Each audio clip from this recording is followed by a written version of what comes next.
It has been a very progressive journey, a journey in which we began from scratch. We had to build institutions, political, economic, and social institutions from scratch. A number of achievements have been made in those three areas. Politically, we managed to integrate other political parties into the political discourse of the country. I think we had several discussions that were held at the political front regarding the integration of different parties following the Arusha peace agreement and what was underlined in the accords. A number of political measures were taken to integrate other parties, and that has been, continuously refined to integrate as many people in the political activities of the country. Then when it comes to the economy, we started from scratch. The RPF and the RPA did a lot to improve the economy. Clearly, you can see that institutions were developed over the 30 years, which have been transforming every day. We started with a small structure of civil service, which grew into a very unbureaucratic and efficient system that is IT-based, that has been run on very efficient structures, and so it's commendable. And in regard to social transformation, we did a lot in trying to integrate people together. We abolished the identity card that had ethnic specifications, and we are putting all our focus on Rwanda. We are all Rwandans. It doesn't matter which ethnic group you're coming from, and that has played a very important part in our transformation. Then in regard to the military, which is basically the bedrock of our transformation, it is from the military that a lot of activities started, and our president in 1993 stressed it. He stressed it clearly that our army will set the stage for the transformation of the entire nation, and it has done that. We started from a small force of RPA soldiers, which expanded to include the ex-FAR. We integrated them to form the Rwanda Defence Force, which also became more professional. The leadership was also adjusted to have a chief of defense staff at the helm of its leadership. Now we have 4 services: the Army, the Air Force, the Reserve Force, and the Military Health Service. With a lot of changes, internal changes.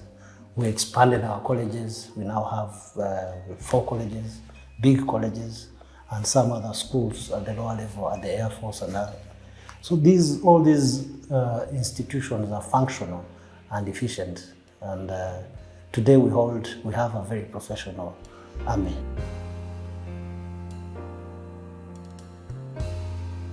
A number of good lessons. One is the lesson that you need to be patient and you need to accept each other in your various differences. This is something that has helped us to move forward and forget about the past. Forgiveness is a very critical part in reconciliation, and we did that. It was no longer important for us to keep ourselves seeking retribution for things that happened, and for people who were probably influenced by others to do bad things. This is a very important aspect that we have implemented, and that has reconciled our society in every facet of our life. And so, that's one of the biggest achievements that we've had, and it has helped us advance, and we can teach many people lessons and actually many people come to study our case of reconciliation and transformation.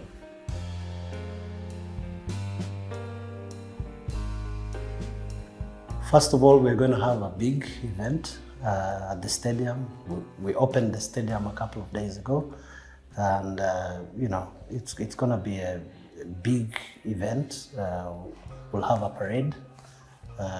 which will be done by both Rwanda National Police and the RDF, and we'll have, as usual, flamboyant ceremony of a musical band, and and the events that will follow, that will precede that, will also be quite exciting.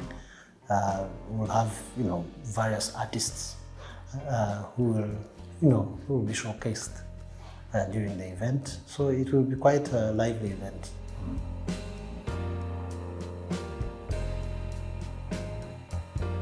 It came about initially, of course, from the directive of our Commander-in-Chief, which started actually way before the capture of Kigali. We integrated, different elements of the FAL, who, found themselves on our side, but especially in the political aspects. People who were, considered to be political rejectees and locked up in different prisons. One of them is the Ruhengeri prison. Those ones, we managed to integrate them into our army, our politics. So that was the beginning of the integration process. And that has helped quite a lot in trying to, remove those barriers that separate people. And that was continuous throughout the struggle, and even when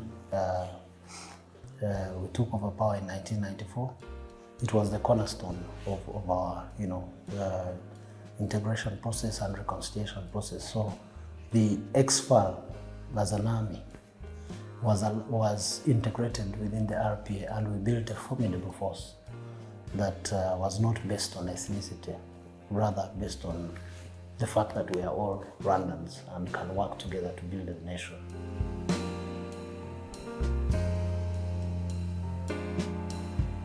Yeah, those who were responsible for genocide, of course, faced justice. I believe in the military, there are always ringleaders, people involved in commanding troops towards performing acts that are, considered to be illegal. And so those were held responsible, but the majority probably were just in the bandwagon, and therefore in considering the integration process, that was very fundamental. So we had to work out a strategy of integrating as many as possible and assessing the cases case by case to see those ringleaders, those involved, but also consider that sometimes it's very difficult to deconflict responsibilities. So we worked out a strategy that will harmonize the process.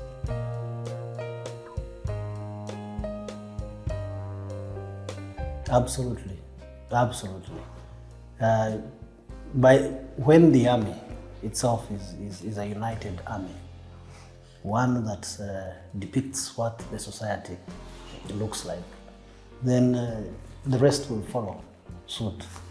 And so the army set the example by integrating as many people who were in the forces that were fighting against. And that was very important because the army mirrors the society. And so it has really played a very significant part in the transformation of our country.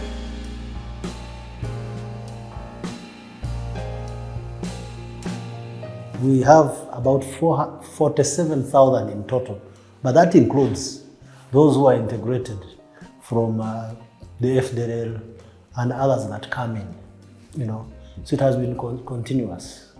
The ex-FAL, the remnants, should I say those who took over later.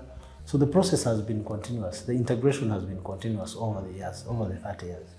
And so, yeah, it's quite a huge number.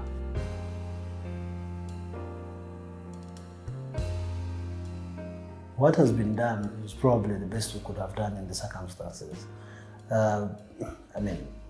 If an olive branch, indeed, as you put it, was presented before for people to be able to return, like many did, and people choose to remain. They may have their reasons, one of them being probably their responsibility in the genocide against the Tutsi. That's probably one of the reasons why they will probably choose to stay. However, they still have a chance to come clean. We haven't stopped the process of integration and the process of returning people back to their homes, and of course many are probably scared of the aftermath, but there are many examples of those that have come back and are living a very normal life and are very happy building the country.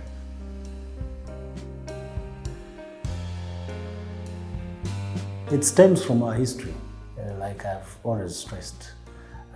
In 1994, the RPA and the general community was deserted by the United Nations peacekeeping force, partly because they were not given the requisite reinforcements. And so our joining peacekeeping mission was based on the fact that we need to set an example of how it should be done. So we have done it in different parts of the continent. We went to Darfur in 2004. We were the first force to deploy in Darfur.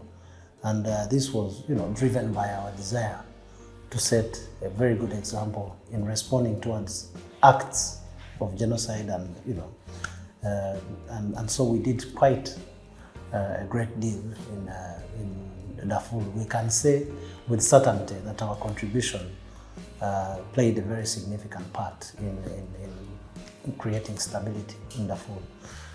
Same with Sudan, although the conflict is still ongoing.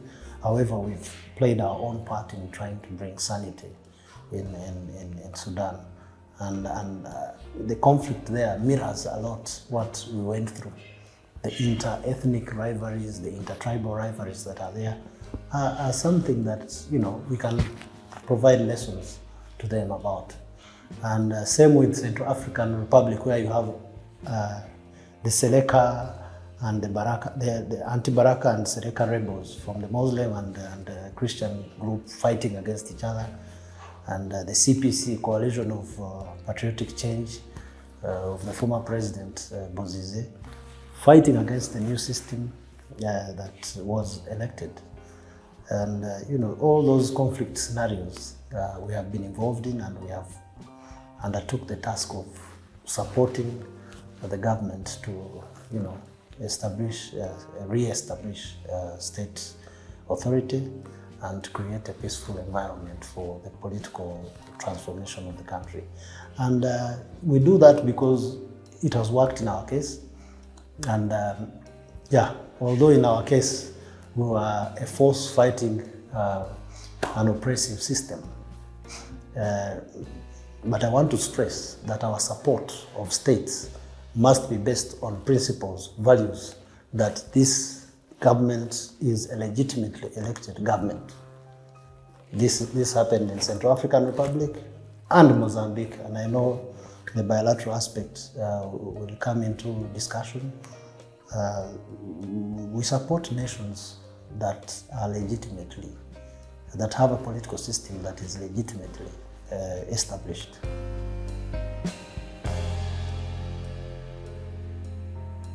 It all started from, of course, the bilateral agreements that were signed between our countries, but also because they requested our country, based on our track record, based on our history. Central African Republic, the president requested our president to support in bringing stability. And this was a clearly legitimate concern. And the United Nations was involved, so that one there is no dispute about it. It was necessary for us to support. But I must stress that in 2020, even when the UN forces were in place, there was the threat of the CPC attacking peacekeepers and possibly toppling the legitimately elected government. So we came in to respond in support of a legitimate cause. at a national level, legitimate at national level, at international and national level. So yeah, so we came in and we were able to halt the advance of the CPC. And today we can safely say that there is a return to normalcy. And the UN peacekeeping force is also in place. So we are working together to ensure that we maintain the status quo. And then Mozambique as well, same case. We were requested by the president of Mozambique, President Philip Nyusi. He requested our president to support, I think, based on our track record in Central African Republic. He requested the same support to deal with Ansal al-Sunna wa Jamaa terrorists who had ravaged Cabo Delgado, the northern province of Mozambique, for 4 years, killing 3,000 people, displacing 800,000, and destabilizing the region, stopping projects from taking off, and So we were called in, and our force was ready, and within 1 month we were able to dislodge these insurgents from all their strongholds. They moved, of course, down south, and we're still there trying to deal with them. But we have really covered about 3/4 of the journey. So we've achieved quite a lot in that direction, and yeah, we are happy about it.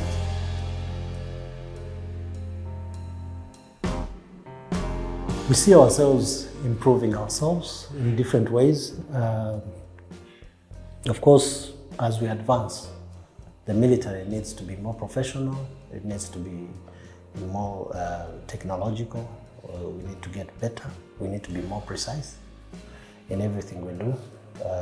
One, to reduce casualties wherever we operate, and so we need to be precise and select individuals that are responsible without collateral damage. That's very important for us. And so that's why we need to be, more advanced in everything we do. That is one. Two, our army is a transformational army. From our roles, we will continue to support communities wherever we deploy, both at home and abroad.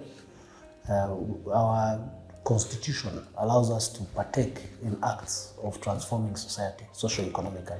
So wherever we go, it is a practice that our army is involved in supporting the communities that we seek to protect. And one of the reasons is that our perception of security is much broader than acts of stopping, groups.